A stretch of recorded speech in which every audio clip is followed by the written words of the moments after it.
Hi, my name is Felipe Carrera, and I'm JCI Training Commissioner for Europe, and I'm here with Thomas, an excellent trainer from India.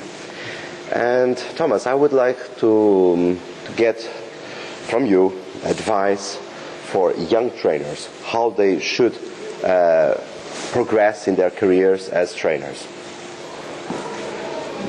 Every person is unique and different. Each person has his own or her own speciality, and each training should be different depending on the trainer. And if a person can be by himself or herself, that's the best. Of course, we need to learn a lot from others, from all the trainings, but if a trainer can use that speciality, that single aspect of him or her being different from others, project it, and he's going to be the best trainer. So incorporate, not imitate. That's it. Incorporate. We learn from all, but adapt it using one's own speciality. Okay. Thank you very much, Thomas. Thank you very much.